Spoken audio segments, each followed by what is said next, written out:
So I want to thank everyone for joining. My name is Suki Baz, and I am a co-VP of the San Francisco chapter of the International Association of Business Communicators, and I'm joined by Todd Nelson, who is also my co-VP. You'll see us a couple of times sort of pop in throughout the event to say hello. We're going to help moderate your questions through the chat function. And as you can see on this first slide, we just wanted to say very quickly, if you can please keep yourself on mute on all times on the Zoom so that we just have the speaker group so that we can hear them properly, as well as keep yourself off of video at all times so that we can make sure that the bandwidth is maximized for the speaker group and not taking up that for the others, because we've got about 25 participants who should be joining us, so we just want to make sure that the speaker's video is the best quality that we can get it, as well as please do share your questions during the event, and you can do that in two ways. The first is if you look into the chat function, there's a little drop-down arrow that should say send a message privately to SFIABC. I will be monitoring those questions, and I'll pop in every now and again to make sure that we get those answered. Also go on Twitter and use the hashtag IABC across the ocean. I will be looking there as well, and we'll again just make sure that Mike and the others can see your questions. I'm going to move on to one more slide while we introduce everyone, and then I'll take the slides off and just go straight to video. So please, thank you for joining, and here we go. How are you? And good evening, Britain. We've got a number of people.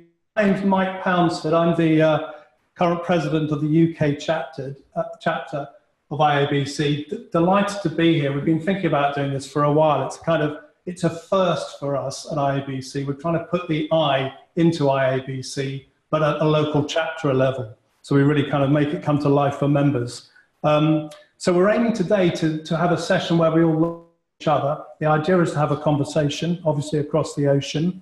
For those of you who are familiar with IABC, we've got three key aims really. We aim to connect people, we aim to advocate communication, and we aim to develop communicator skills. And tonight's all about thinking about international careers and how we can become more aware of something that might exist in terms of the differences between the way we communicate across two nations divided by a common language. So anyway, that's the plan. That's what we're trying to achieve. Janelle, why don't you say hello from San Francisco and introduce yourself? Thank you. Hello, my name is Janelle McDonald, and I am the current president of the San Francisco chapter of the International Association of Business Communicators. And thank you all for joining us today. We're really excited to be partnering with the London chapter and this is our first ever webinar for both our chapter and also our first ever to collaborate with another group. So excited for this, and I want to hear from all of you after the session what you liked about it, what you want more of, and if this kind of format is what you're thinking of. And the cross-cultural communications is near and dear to my heart, just because as a communicator, I think that my primary purpose is to connect people, is to find ways to dissolve those boundaries. And oftentimes cultural boundaries are what keep us from really reaching that other person's heart and mind. So I'm excited for this conversation, and thank you for joining us. Great, thanks Janelle. As you say, it's experimentalist. We're going to have a conversation. Why don't we introduce the panel?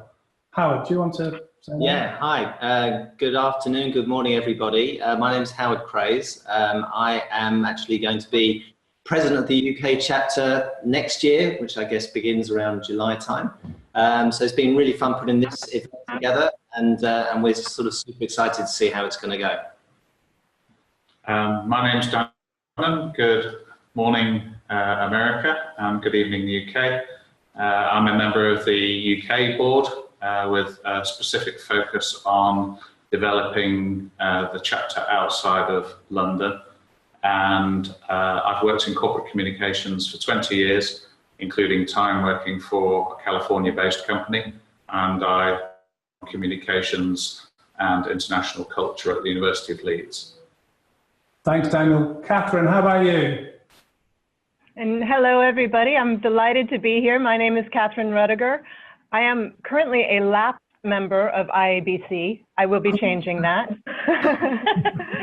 And I run employee communications for a company based out of Washington, D.C., but we have offices also, several offices in the UK and around the world, really. So this is, again, a topic near and dear to my heart as well.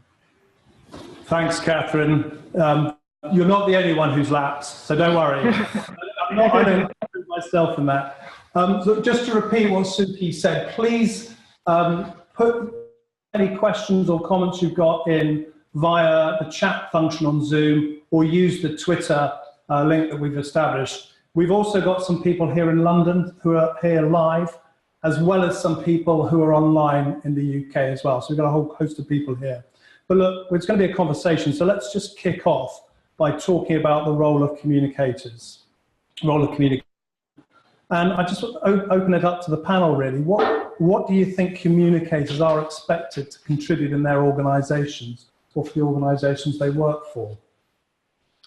So I think I'll start, and I think that it's very different depending on different companies, different places. Certainly in global businesses that I've worked in over the last one of the big opportunities for communicators, I think, is around being that business partner, which in a sense is being that person who is bringing your communications experience to the table, but being able to take a wider perspective and being able to talk the business language of the particular business or function that you're part of. Quickly understanding, bringing your sort of wider skills to bear, so you're actually able to join a much sort of deeper conversation, but look for how communications can help solve challenges. Thanks, Howard. Catherine, what are your thoughts on it? I agree with that. I think that that's a good characterization, and I would add that it's very important, at least in our company, to connect people, to connect them to each other so that they know what one another does and what, who one another is, as well as to the company strategy, to what the company is trying to achieve, and to the company leadership. So we really focus a lot on, building those connections, reinforcing the culture, bringing people together so that they feel like they're part of a larger whole. We've got more than 70 offices around the world and a lot of people working from home or in client offices. So how do you bring all of them together and make them feel like they are part of the company and connected? I think that's a big challenge. And of course, I'm sure we all have this, is translating leadership speak into what the actual population needs to hear. Sort of business language into real actual language that people understand. So connect people and translate things so people understand understand the strategy we're trying to get to and be a partner, as Howard was saying. Daniel, what's your take on the role of the communicator? I think the starting point for all communicators is to understand how organisations work. And the great thing is that the role of communicators is changing, and so they're much more respected than perhaps when I started in the industry. But the expectations, starting point for communicators is how can you make this organisation more successful, and you're doing that, as Catherine says, through engaging with stakeholders both internally and externally. It's interesting, that point about the role changing. I wondered how you all view that, because as you know, we did a little survey of people before this session, and people said that they feel that the role of the communicator is changing. And some of the things that came through the comments people made were, somebody said it feels like we're more valued now. We're going from being the team who communicate to being the advisors who help leaders communicate. I wondered what your feelings were on how you think the role of the community changed in your organisations. Yeah, well, I'd agree with that point. I think that it is changing, and we are, as a sort of group of professionals, getting that sort of opportunity to work with leaders, and that communications now, particularly, I think with the amount of change that's going on in companies, which is significant and huge, has a critical role now of really, making sense of that change and helping individuals to connect to that change. I think there's times when it's been just around telling people stuff, or engagement's a word I'm not sure myself what engagement really means these days. But I think connecting with change, connecting with strategy, helping individuals to understand where their role sits in relation to where the company is going. And I think that means that we do can talk with leaders, we can work with leaders, and make the leaders be the communicator in this sense. The more that the communicator doesn't have to do the communicating, probably the more successful we're being. Do you think the communicators should be more or less visible, or should the leader be more visible? The leader, certainly. I had a look at the. There's a company called Gatehouse who sponsor a state of the sector survey. I don't know whether you've seen that in the US, but it certainly featured quite a lot of input from North America. And the results for 2018, and they highlight quite an interesting difference between the UK and Europe and the USA. They appear to give more importance to long-term internal communication planning in the UK than in the USA, in terms of the feedback people had from that survey. I wondered whether or not any of you had a view on, what role communicators were playing in communication strategy and long-term planning, whether you think there's a difference between how it works in the US and how it works in the UK.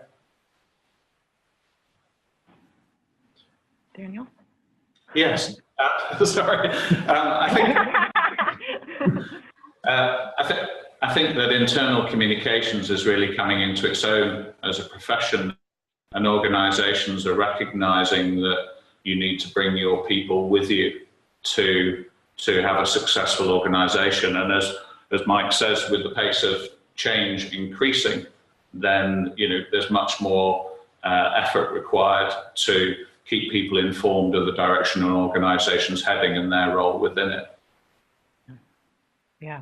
And I would add to that, and Michael, you talked about leaders, in today's world, especially with technology and how people are constantly engaging, everyone is constantly part of the conversation. And so leaders don't really have the option anymore to step back and, do a 6-page memo twice a year. I think they need our support and advice in terms of how they can connect with the employees, how can they get out there what they want to talk about, as well as sometimes often things they don't necessarily want to talk about. That I think is still a challenge, is reinforcing that transparency. But I would agree with you that while I don't feel necessarily that we are in charge of, oddly enough, all of the building a strategy around communication, I feel like we're partners, but the challenge is on our side that, as you were saying, Daniel, everything is changing so quickly. The world, the client's needs, the company focus. So I feel like we are still, honestly, rather reactive. And, while we definitely try to be strategic and we plan out our strategy and have intent, 6 months in, who knows, everything may change. And so we find ourselves being a little reactive, I should say, not reactionary. Yeah, I think that's a theme that people over here would recognize as well. That challenge of being too reactive, having to respond to events as they happen and drop everything because something's come up they've got to deal with. Another interesting thing that came up in the survey between the US and the UK was that in the US, this reflects what you just said, Catherine, the priority for the people who responded from the US was improving leadership communications. But over in the UK, there was more emphasis put on the people who responded to this survey on team communications and helping communications with line managers and within their teams. I wondered if you've noticed any difference in terms of how that's changing in either the UK or the US, that emphasis from the leadership communications to the line manager.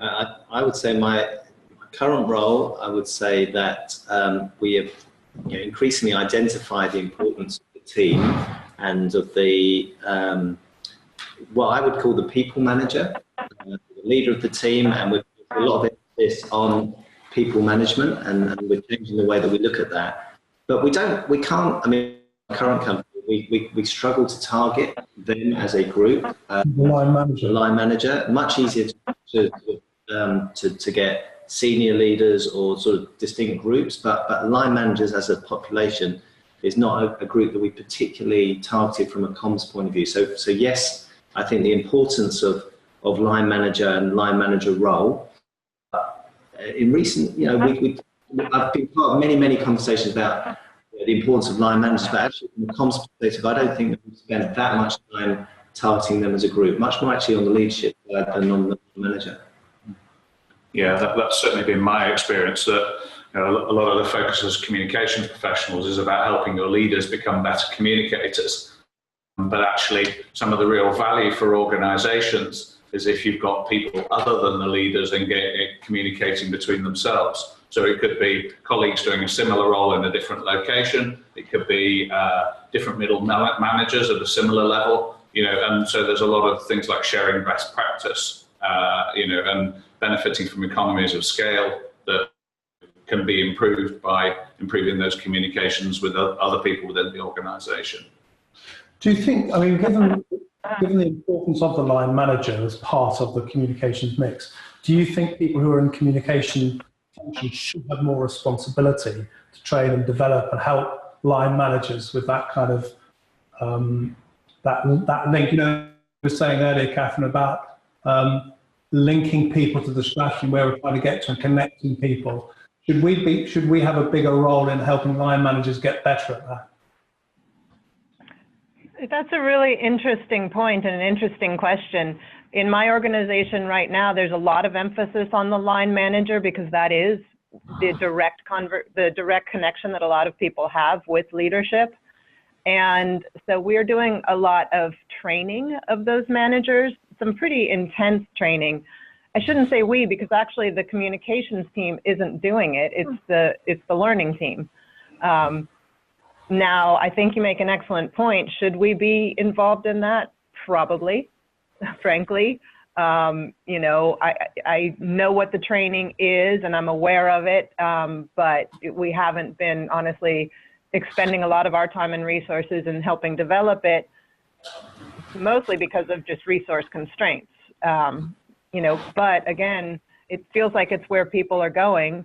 That is where the connection that people have directly. And if you're going to have a successful organization, you want that to be strong and effective. So it's an interesting thought. Okay. So I'd agree, Catherine, exactly with that. 2 points I think that comes from that. One is that directly to your question, Mike, I thought, no, I don't think we should be responsible for it. I think there's other things. Yes, it would be good to contribute, it would be part of the conversation, but then I think that, Catherine, as you rightly say, resource constraints probably affect most of us certainly in in-house roles, and so you have to choose priorities, and there'll be plenty of things that we would like to do, and yet that's sort of counterintuitive with the fact that we recognise how important that line manager population is. People derive a lot of motivation and inspiration and engagement from their line manager. So you just got to balance those things up. I think if there's an opportunity to contribute, yes, be responsible. Okay. And whilst the role of communicators has changed, I think expectations of leaders has also changed. And so, 20 years someone worked in finance, they needed to be really good with numbers. And if you worked in IT, you needed to be really good with software and hardware. Whereas now it's a case of you need to be a good communicator as soon as you become a manager. So I do think there is a role for communicators in helping them to be a success, the leaders be a success. I'm certainly having conversations with organizations who are trying to decide whether they do a sheep dip approach and have a standard training across all of their managers above a certain grade, or whether they have a more agile solution that reflects the local needs, for each part of the business. I would add that perhaps another way to think about it is if we're connecting and helping leaders lead and communicate effectively, the leadership needs to connect with the line managers more regularly, because again, the line managers are the ones that have the most connection directly with most of the employees. So if we can reinforce that and make those connections. So it's sort of not either or, in my opinion. It's really both. So if we get better at supporting the leaders, they get better at supporting the line managers and helping that link. We focused a lot on external comms in the last sort of 5 or 10 minutes. What about sort of media relations and external communications? I'm just curious whether we think the role is different in the US versus the UK in terms of to what extent communicators are responsible for the external more than the internal or the other way around.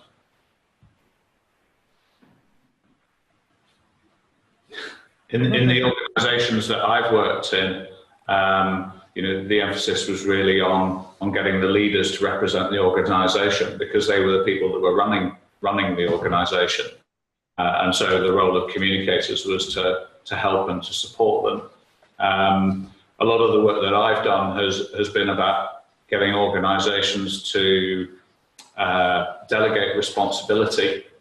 So some of the mistakes in organisations that I've worked for have been where only the senior leaders have been qualified to represent the company externally. My suggestion would be that you need people in every location with every technical speciality, every language, and depending on the complexity of the organisation, depends on how many speakers that you should have representing the organisation with external stakeholders. Okay. I would agree with that. I think that makes a lot of sense. And another challenge that we're having is my company does a whole lot of different things, and thought leadership. You can't just have the leaders getting out there and representing the company in such a wide variety of areas. So, certainly having the subject matter experts be empowered and able to communicate is really important. And also trying to really build that connection, certainly in the social world too, because everybody needs to be social these days. So connecting with the internal communicators and the external communicators, what are the main messages? What can we repurpose in terms of resource limitation? What can we shamelessly steal from one another and reuse in various ways? So I think that connection is really important. And I'll just add, I think, again, it depends on the type of organisation in that, these days as a global organisation, I think you need to be very organised in terms of who sort of covers what from a media point of view. So you can imagine at a global level that the comms department will take global titles or big hitting titles that they want to develop relationships with.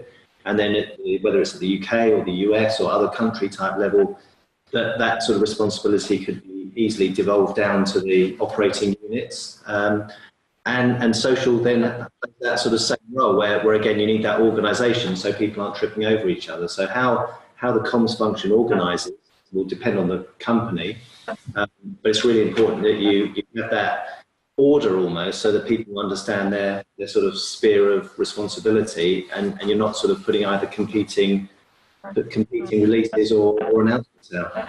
So there's a really important role around clarifying boundaries and responsibilities. We had an event on improvisation storytelling recently, and the guy who ran the event was talking about people having the freedom to communicate within a fixed box.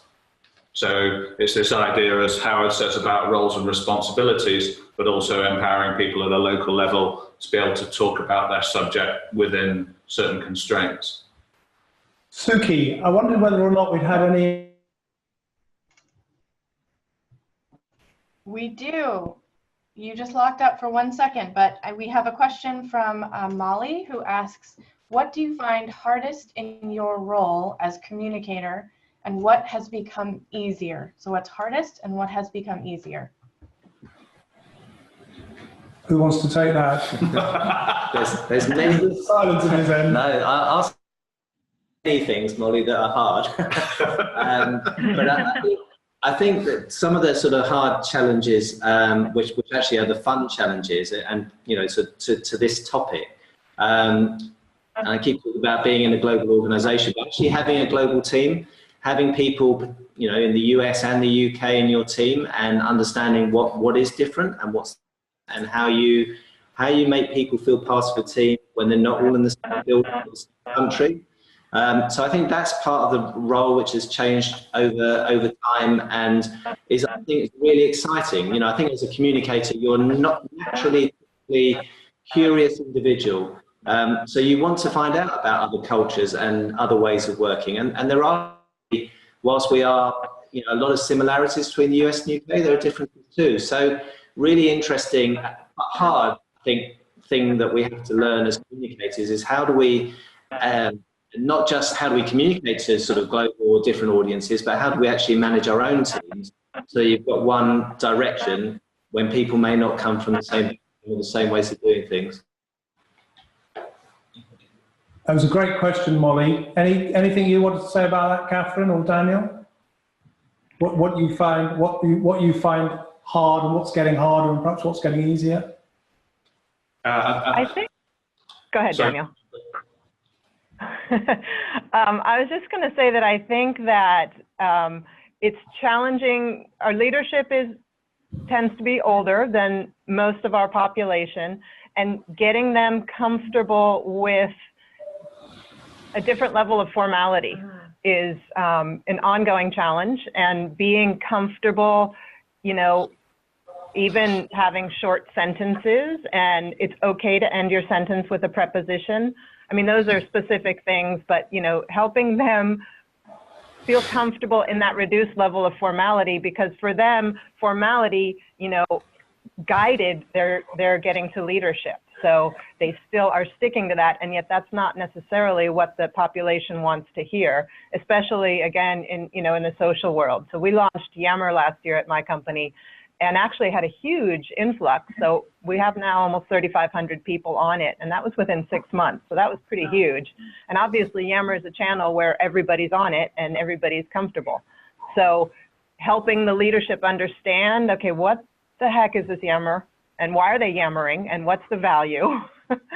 And helping them then engage and not just post their own, you know, words of wisdom, but liking other people's, commenting on other people's, truly engaging. I'm not sure if that directly answers the question. No, Daniel, because it's a great example of how things are changing and how things might be getting more difficult. You know, as not necessarily more difficult, but different. You know, they're new challenges, they're different challenges. And just there's a sitting here in the room in London. I wondered whether any of you had any comments or any questions or anything you wanted to say based on what you've been hearing. I think the point about the communicating different audiences depending on what platforms they use, so finding new ways to engage audiences. And I think, as Catherine said, that's been opened up by social media and all these fantastic new tools that we've got to engage with people both internally and externally. I think it's incumbent on communicators now to experiment more and try new platforms. Yammer is a great option, but there's a million different ways to talk to people in different formats, both visual, video, so many fantastic ways that don't have to be hugely expensive, or the barriers to entry in these tools now are very, very low. You know, with smartphones, to be more bold about how they try and engage these different audiences. And to Catherine's point, I think the demographic shift and acceptance that you're speaking a different language.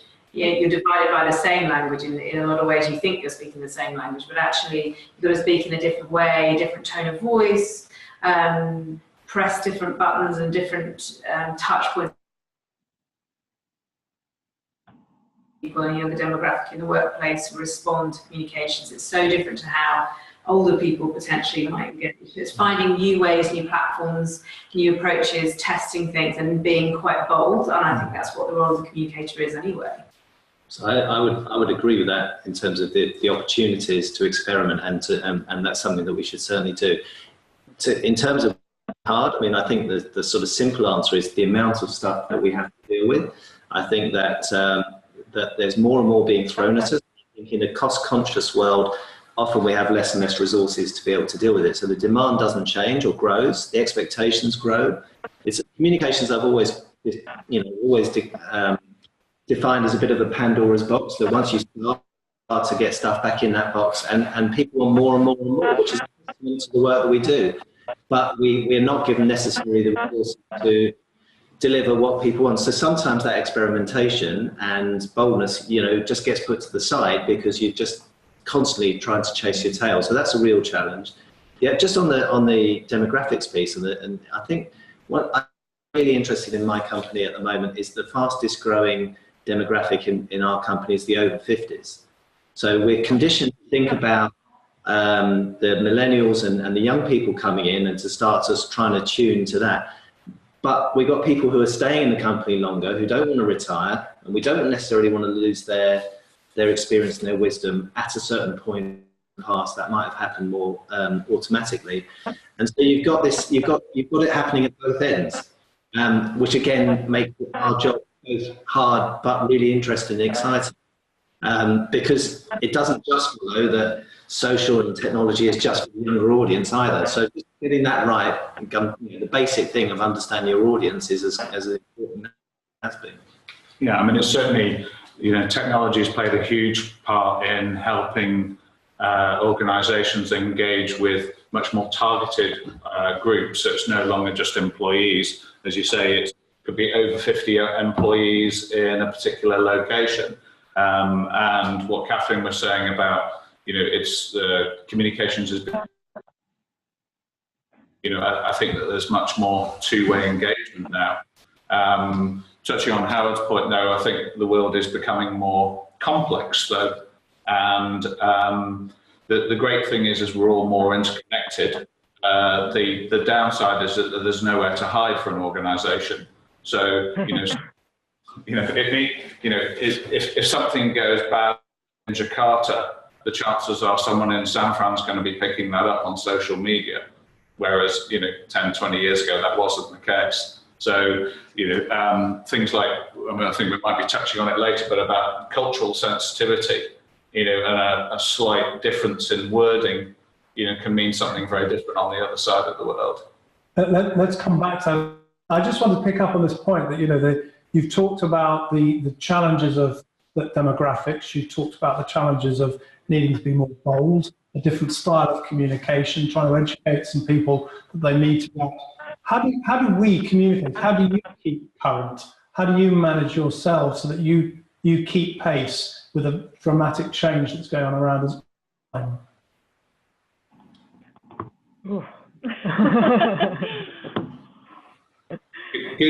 Google, and I understand, recruits curiosity, and so it's a case of having a lifelong desire to learn from everyone around you.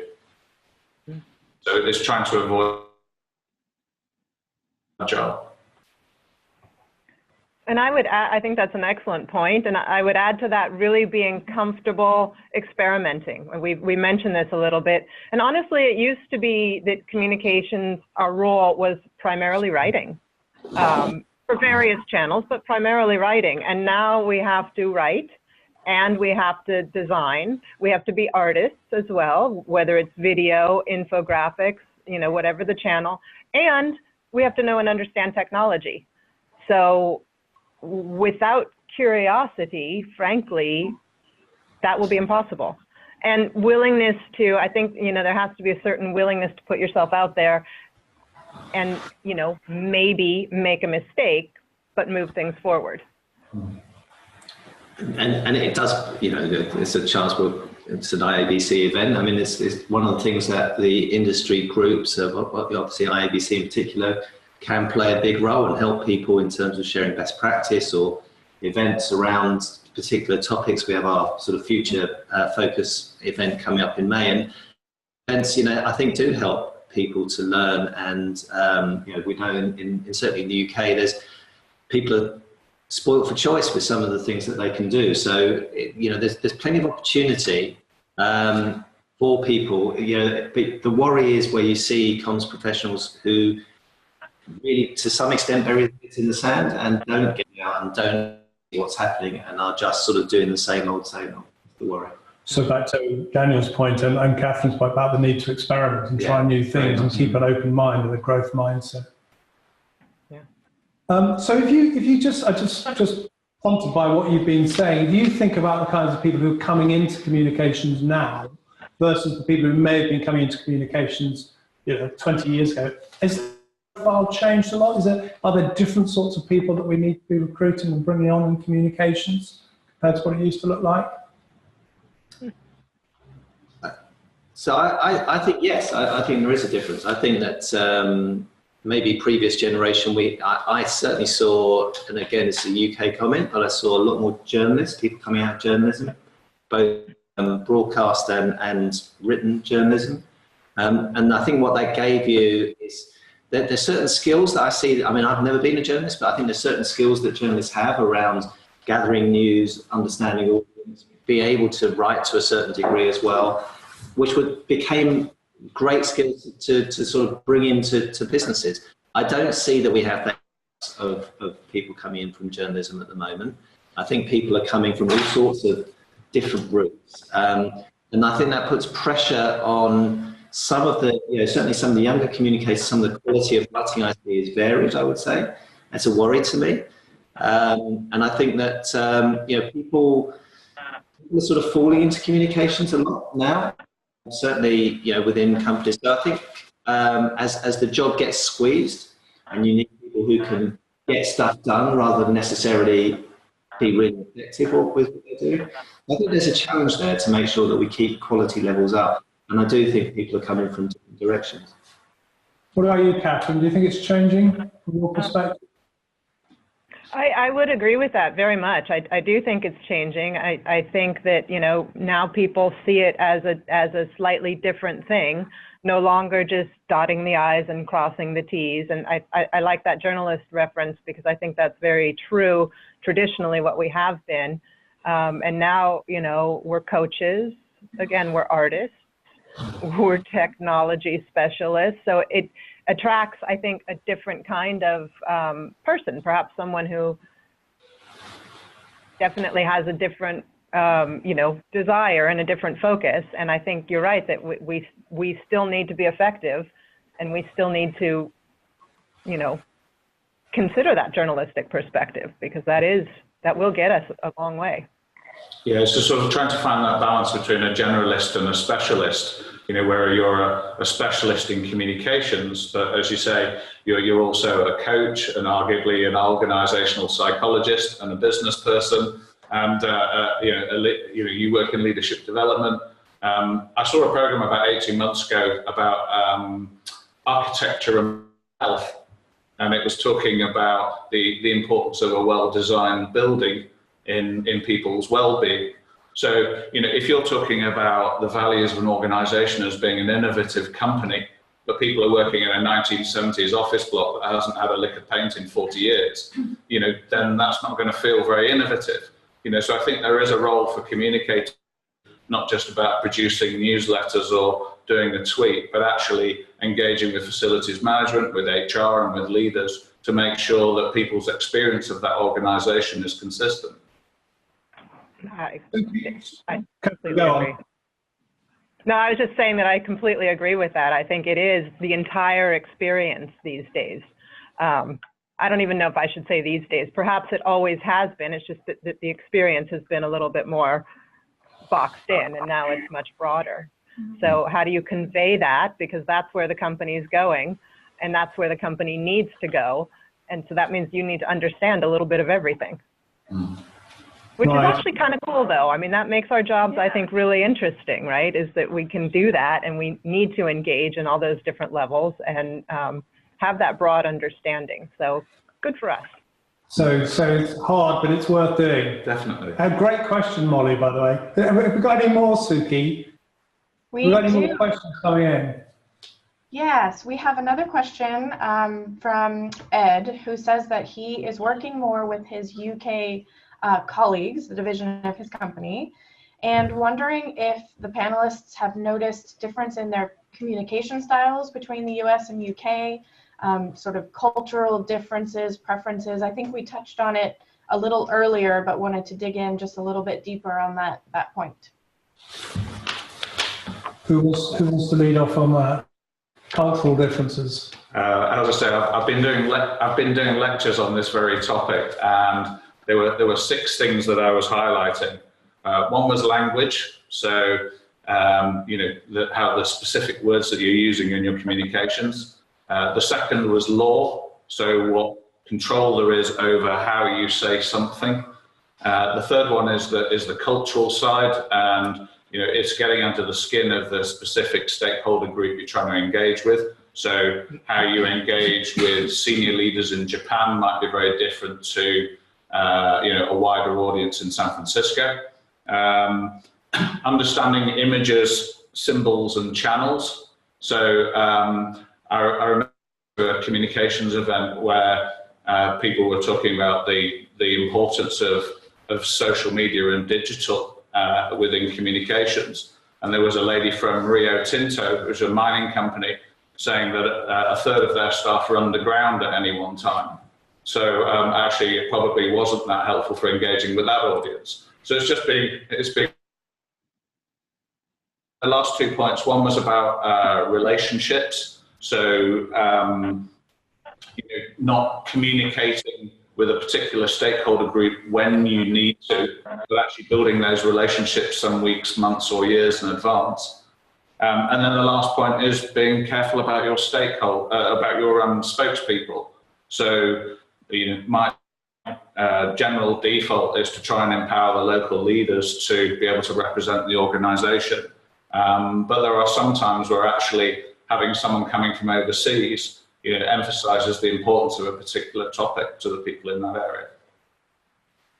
That's quite a comprehensive list, Dan. And anything that stands out for you in terms of the key differences in the UK and the US in terms of the way we manage communication and challenges facing communicators? I worked on an international change program for Chevron, and my colleagues in California were very surprised that the unions could prevent the company from doing what it wanted to do. So there was a case of they were doing a global structuring, and they were going to be making people redundant, and they had to learn that the law required them to do things in a certain way over a certain time period and consult with works councils and unions in different European markets. So it's a totally different environment that you have to work in. How about you, Catherine? What's your experience or thoughts on the cultural differences that we face and the challenges that creates? It is a tough thing to address, honestly, because a couple years ago we acquired a company that was based out of London, and we did a cultural diagnostic test before the acquisition, and a bunch of people were asked a bunch of questions, and then it was all consolidated, and this was an external company that we had do this for us, and in the end what they said is, oh, you're basically the same, which was very strange because it turned out that indeed we're not, and expectations were, it was very disappointing. The idea was good, but it was not very effective, and it turns out that there are a lot of differences. I think legal is a good one. A lot of legal differences that then translate into behavioral differences. You mentioned about culture, and arguably, culture is one of the reasons why a lot of M&A transactions fail, is because the decisions are made by accountants or FDs or CEOs that used to be FDs, and it's that people side that gets missed in terms of trying to integrate people who are fundamentally see the world in a different way. I think specifically for comms people, so I think there's the thing between S's, which is always quite fun, whether you're using American English or British English, which always seems to be quite a strange thing to say to me. But the role specifically, and certainly the experience I've had where colleagues of mine, certainly my last job, where people based in London would go over to the US for 12, 18 months, more, and I have to say to the East, but was that there was a much greater focus in the sort of on the East Coast around what I would call brilliant delivery, where the comms role was really focused around, not so much around the challenge and the business advice that we might be used to giving here, but people would go there and to start to push back and say, well, no, maybe not to do it in this way, what about this way? And they fairly clearly, in different parts of the business, in essence, your role is about taking this and delivering brilliantly. And that was quite a significant difference that colleagues of mine found going to work in the US on the East Coast, certainly, than London, which I thought was really interesting. Is there a difference between the West and the East Coast? I haven't in the got so way? much experience. I don't know what these guys would say to that, actually. Yes. Very much so. I would say yes. Major cultural differences. Again, level of formality, expectations. You know, you would think there would be more similarity, but I think there's a lot of difference. A big chasm. I think that's a good way of putting it. And how do you overcome that? I mean, you know, we constantly hear, so again, we're US based, and we constantly hear from our colleagues in the UK in particular. They don't feel like we're speaking to them, even though we try to convey their stories. You know, we put a lot of emphasis on, I think, you know, you mentioned this, Daniel, bringing stories of different people, focusing, highlighting different people so that you can make that connection. We really try to do that, and still they don't feel connected. And that's a challenge for me to understand why not. And what can we do? Because, you know, that our goal is to bridge that chasm. Sorry, go on, Catherine. No, that was it. Someone I know who had worked for two different organisations, and one he described as a British company with overseas operations, and the other was a truly international organisation. So one of them had a British head office with all the leadership team in the head office, and they were trying to apply the British system around the world. And then the other had leaders in Singapore, Mumbai, South America. Yeah. So I think, interrupt, Daniel, I just want to build on that, because I think that there's a big difference that I've seen between what I call a global company and a global mindset.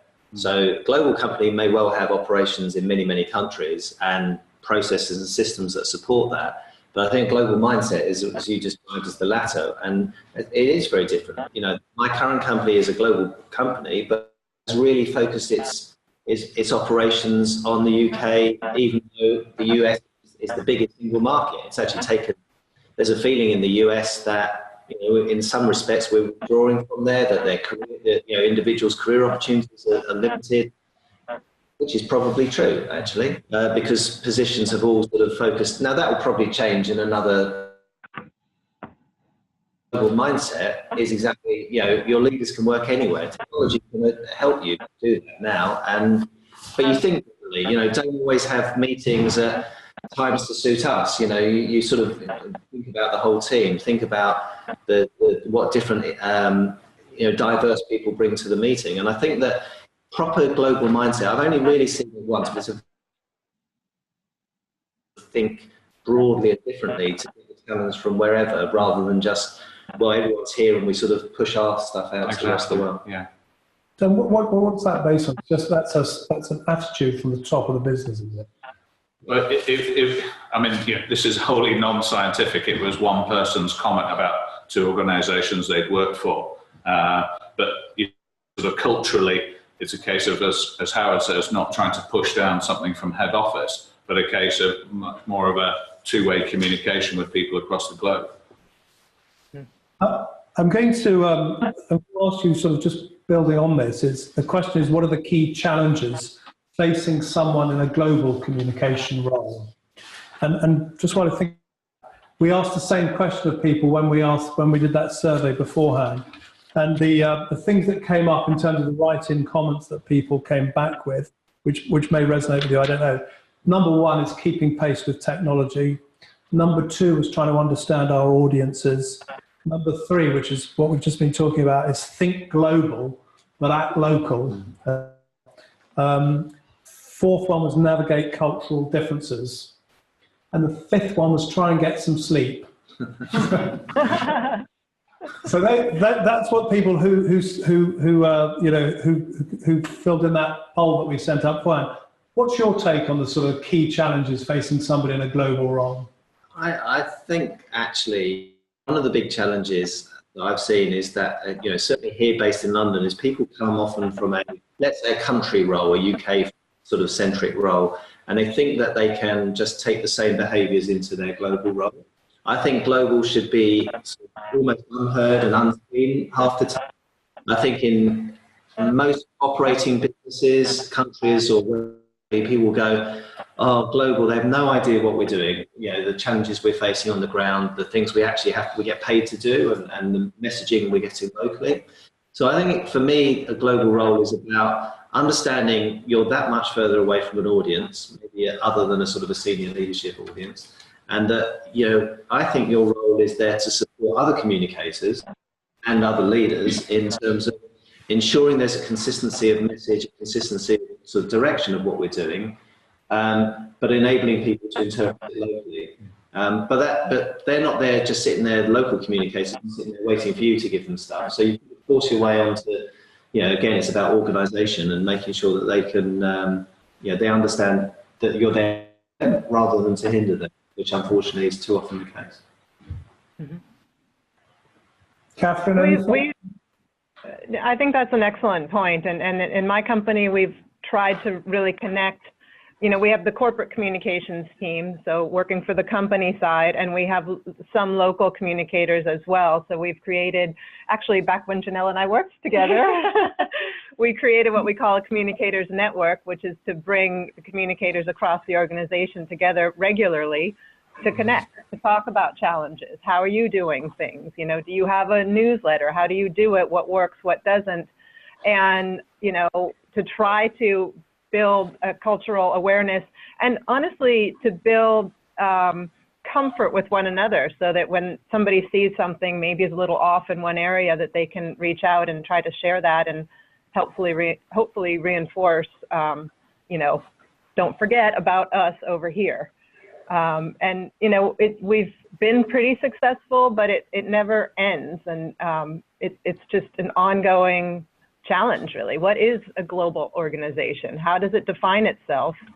And how does that come across? How does it represent itself? And I will tell, and I might blush as I tell this story, but I will say that we recently, last year, we were really trying to highlight some of the really cool work that our London office was doing in terms of charity stuff. And they had done a variety of charity work, and they had made some videos, and so we wanted to share them with the whole company. And so one of them included where they had their leadership stand in front of people, and you could, you know, pay, I think it was £5 or something, for the opportunity to throw a pie at the leaders, and all the money that was gathered went to charity. And so we took that, it was a lot of fun, and they had, like I said, some videos, and we put it all together and shared it out with the whole company.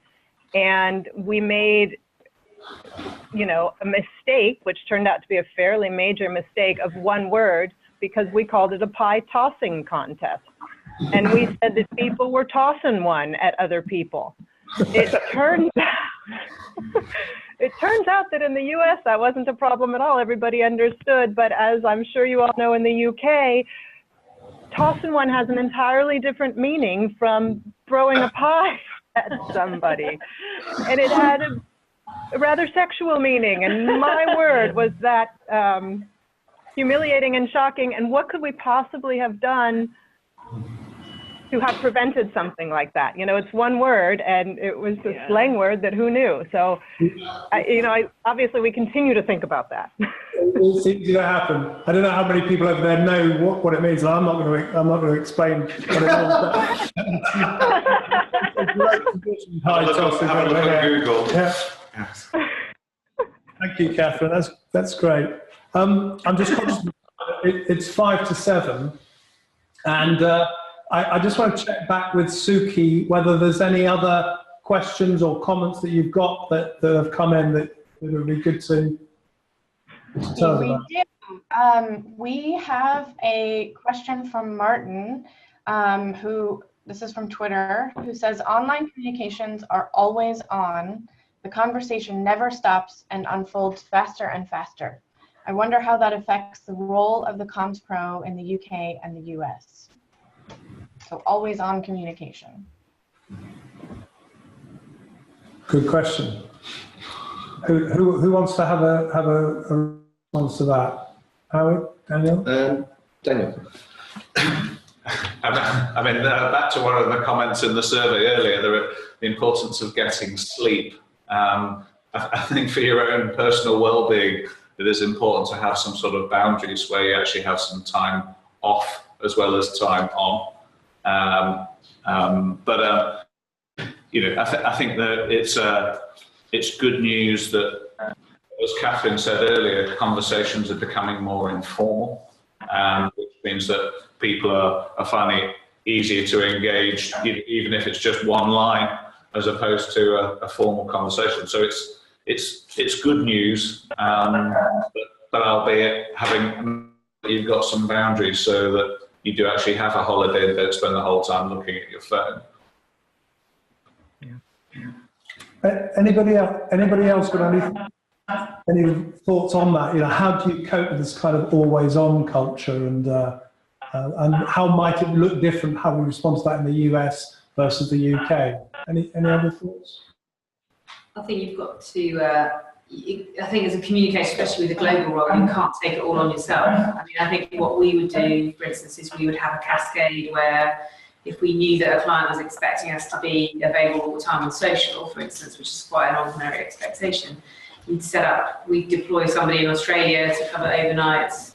And I think communicators are more mindful of that in terms of the time differences, that you can always have somebody available. It's about building a team that understands your messaging, you're communicating, communication, because there is an expectation that you will reply instantly. So I don't think it's a nice expectation that you can just switch yourself off, but you can't switch your organisation off. Yeah.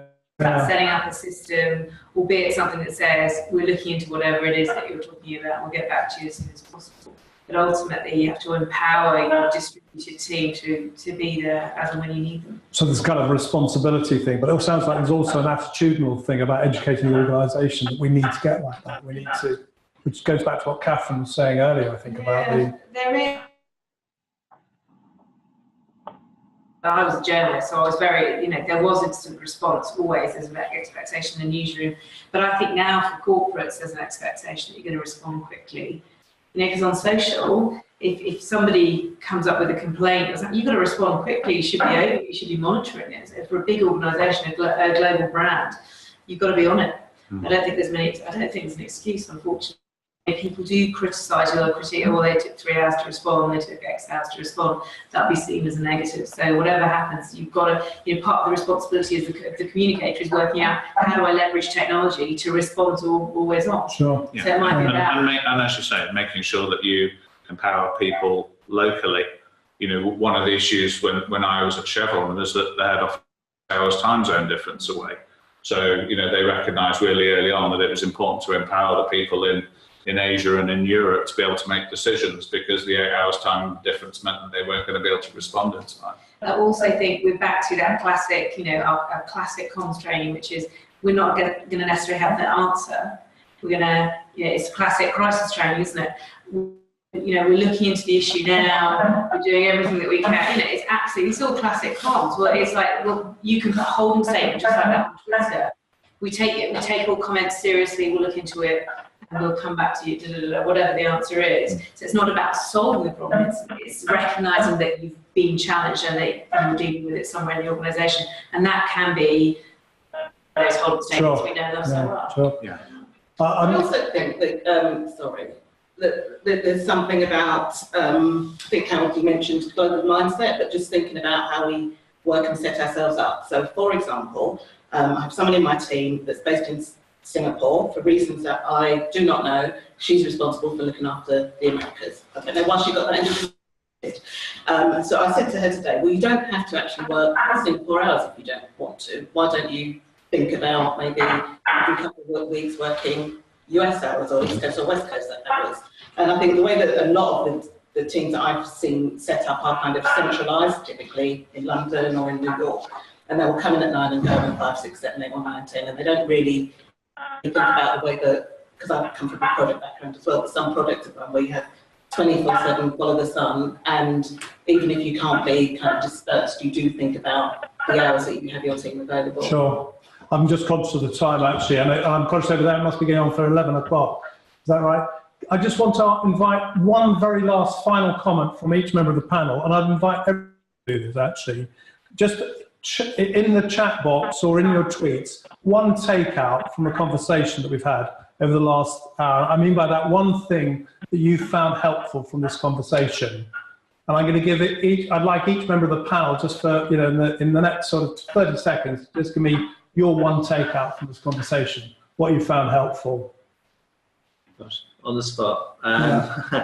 That it's just changing all the time, and that part of our job has to be just that adaptability, that sort of agility, all those good words that we have at the moment, but just, you know, that curiosity really about how things are changing and how they can work, and the desire to experiment. Be curious, be agile, experiment. Yeah. Daniel? As communicators, to maintain your own skills, but also to improve the communications across the organisation, not just leaders, but also other managers and other members. So operate at all levels. Catherine, how about you? So I think I've been inspired by this conversation to really repeat this kind of conversation across my organization. And I found this very helpful, this open forum. I like it. Good. That's what we want to hear. That's what we're here for. Great. Look, can I just say thank you, first of all, to Janelle, Catherine, Daniel, Howard, Suki, and Todd for all of you have enjoyed it. Thanks to all of you in London who've turned up. Thanks to all of you online. It's been a good session, and I hope it's going to be one of many to come. Good night, and thanks. Wonderful. Thanks very much. Bye. Bye-bye. Thank you. Bye-bye.